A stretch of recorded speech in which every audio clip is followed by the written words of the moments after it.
I won't sugarcoat it. Matt and Amani Jalassi's Throuple story with Eni Aguirre on 90 Day Fiancé is, in my opinion, one of the most ridiculous storylines the franchise has ever had.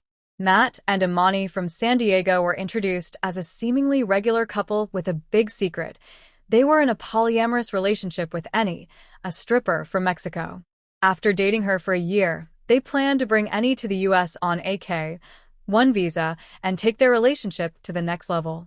This would mean either Matt or Amani would have to marry Eni after getting a divorce from each other. The plan seemed solid, but was it worth giving up a 10-year marriage for? At first, it looked like Matt and Amani were sure of it, but with each new episode, Amani seems to be rethinking Eni as their third. She may have finally noticed how irritated Eni looks around her, even when she calls Amani her honey, and it's starting to feel like Eni is only putting up with Amani because she wants money. When Eni told Amani she loved her more than him, it felt like a lie. It seemed like a tactic to calm Amani down because if she didn't, Eni risked losing both Amani and Matt. Amani started the Throuple, but wouldn't hesitate to end it if she sensed Eni was hiding something. The show hinted that Eni may be using a fake name, with her real name being Brenda, but I think the bigger secret is her true feelings for Matt. Eni's words feel strategic, not sincere, and there's more to her story than she's letting on. As far as I know, Eni hasn't publicly shared her sexual orientation or whether she's dated women before. She introduced Matt to her family as her boyfriend, but Amani as a friend. It seems clear that Eni wants Matt for herself. Amani trusts her completely, but I wouldn't be surprised if Eni ends up only marrying Matt after the divorce to secure the K-1 visa. In the end, Amani may be left with nothing but heartbreak and regret, watching Eni thrive in a new life with the man who was once her husband. Eni is playing both sides, despite saying she's in love with Amani and Matt. It could be Amani's fault that this Throuple situation isn't working. I genuinely think Amani has become the third wheel in Eni and Matt's story. I saw her jealousy once she found out her husband and girlfriend were sleeping together behind her back.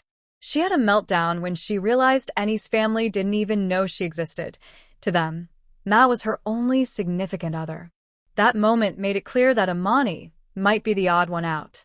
Now that Amani knows she could lose her husband to Eni, she seems to be on a mission to dig into Eni's past. However, I don't think it's her business to meet Eni's ex-boyfriend and question them about her. If she doubted Eni that much, maybe she shouldn't have dated her in the first place. She doesn't know if Eni is exclusively with her and Matt or is still seeing clients from her work as an exotic dancer. In the end, I don't think Eni is scamming anyone. Amani is just upset Matt is falling for Eni. However, I also suspect Amani, Matt, and Eni are doing this for a storyline. Amani and Matt were previously on Netflix's How to Get Rich, so maybe they loved being on TV so much they thought they'd try something new on 90 Day Fiancé. Since Amani isn't originally from the US, involving Eni in a Throuple plot, something the show had never done before, was an easy way to grab attention. Creating a buzzworthy story like this would instantly make them the highlight of the season. With how things are going between them and Eni on 90 Day Fiancé, I wouldn't be surprised if Amani and Matt cut ties with her once they leave Mexico.